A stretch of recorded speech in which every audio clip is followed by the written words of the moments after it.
आज ही सब्सक्राइब करें और अपने पसंदीदा शोज का आनंद लें। वसु, तुम ये क्या कर रही थी? तुम देव भाई साहब का सारा काम नहीं कर सकती। उनके आसपास घूमना बंद करो। उनकी और मेघा की शादी होने वाली है।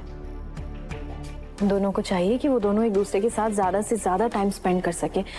मुझे पता है तुम्हारी नीयत साफ है, कोई डाउट नहीं है तुम्हारे ऊपर, लेकिन फिर भी कोई भी ऐसा काम मत करो जिससे घर में आने वाली बहू को तकलीफ हो।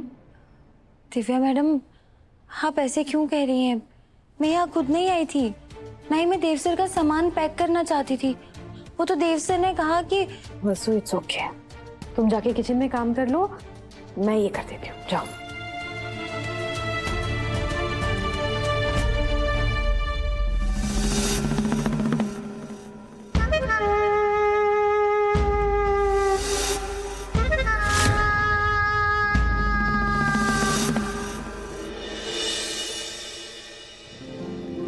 आप ये गाड़ी में रखवा दीजिए। आपने वसु को कहीं देखा क्या?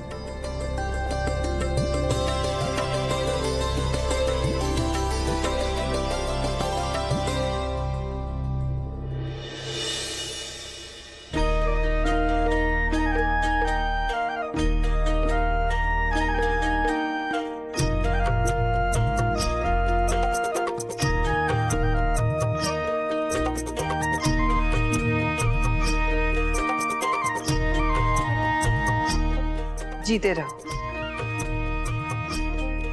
विजयी भव। अपना ख्याल रखना देव, और उस डील के बारे में हमें खबर देते रहना।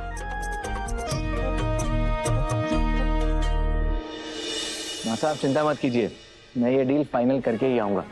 ये स्कूल आपका सपना है और आपका हर सपना मेरे लिए बहुत इंपॉर्टेंट है। और अब तो मेघा भी इस प्रोजेक्ट से जुड़ गई है, तो मेरे लिए इस प्रोजेक्ट की वैल्यू डबल हो गई है। हमें तुम पर पूरा यकीन है Dev. Best of luck. Thank you बाबा सर।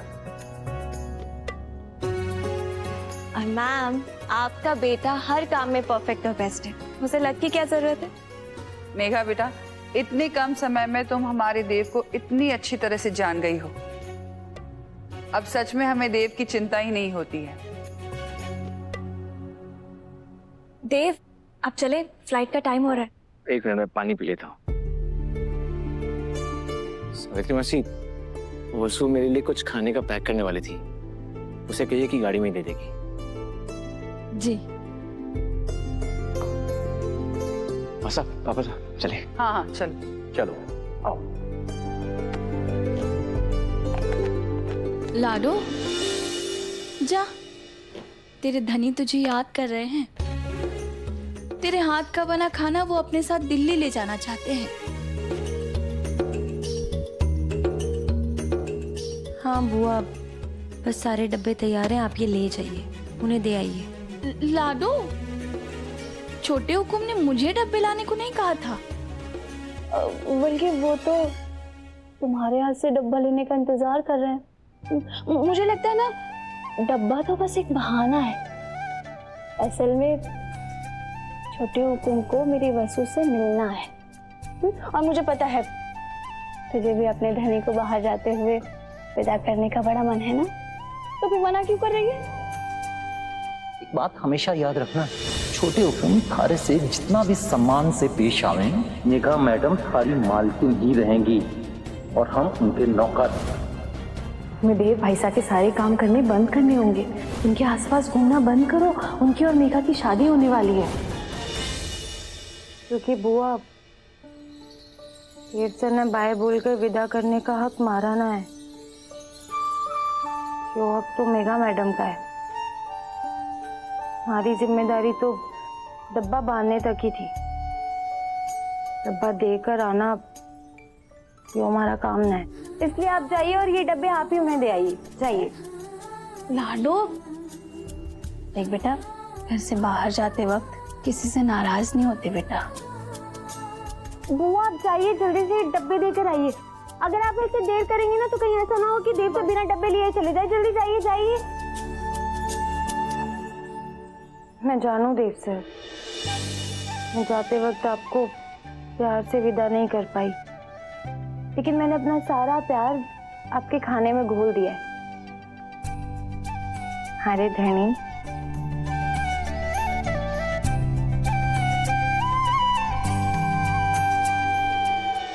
हाँ, ये वसु भी है ना, लगता है कि टिफिन भरते भरते शाम हो जाएगी, लेकिन उसका खाना बनाना खत्म नहीं होगा।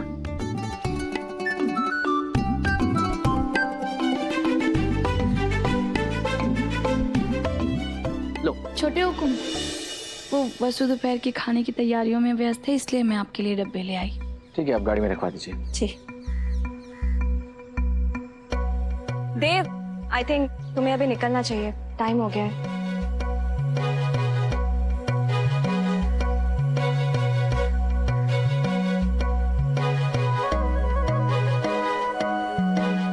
वो एक्चुअली मैं तो भूल ही गया, मुझे एक बहुत जरूरी काम है वसु से, मैं बस अभी आया। एक मिनट देव, वसु को बाय बोलना है, इसीलिए अंदर जा रहे हो ना?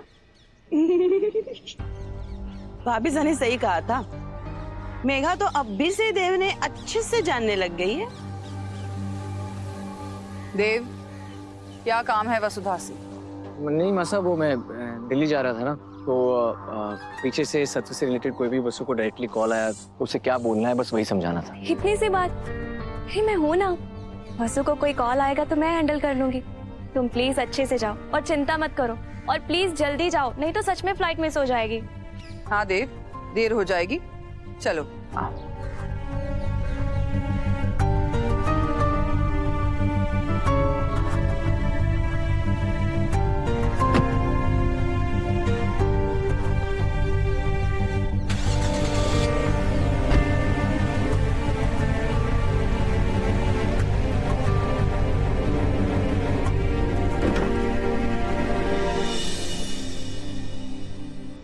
गुलकी, ऐसा ना पहली बार हुआ है कि देव सर शहर से बाहर गए हों और मैं उनसे मिलने भी नहीं गई। पता नहीं अब वो कब लौटेंगे। अब 1 दिन, 2 दिन, 3 दिन, उनका इंतजार करने के अलावा हमारे पास कोई चारा ही ना है। पता नहीं कब लौटेंगे। क्या हुआ गुलकी, तू भौंक क्यों रही है? थारे को ना बिल्कुल भी शांति ना है।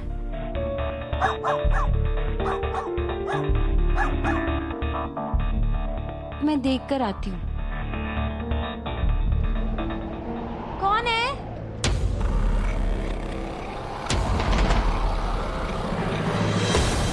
कौन है? कौन है?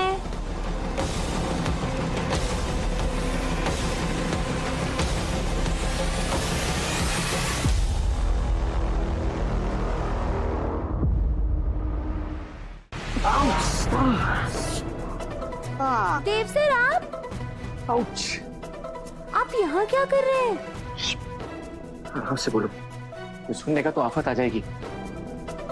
और देखो क्या किया है तुमने, कहीं इस दाग का परमानेंट टैटू ना बन जाए। सारी देव सर, वो मैं मोगरे की वसुधा सोलंकी हूँ ना, जो ना ही किसी से डरे और ना ही किसी से दबे है। आपके आने की तुम्हारे को कोई उम्मीद ही ना थी, वो अचानक आप आ गए तो मैं चौंक गई। और देव सर, आप यहाँ क्या कर रहे हैं? आपको तो दिल्ली में होना चाहिए था ना। तो तुम मुझसे सवाल पूछना बंद करो, पहले तुम ये बताओ कि तुम्हें क्या हुआ है। वो मारे को क्या होगा? कुछ भी तो नहीं। अच्छा, जब मैं घर से निकल रहा था तो तुम मुझसे मिलने क्यों नहीं आई?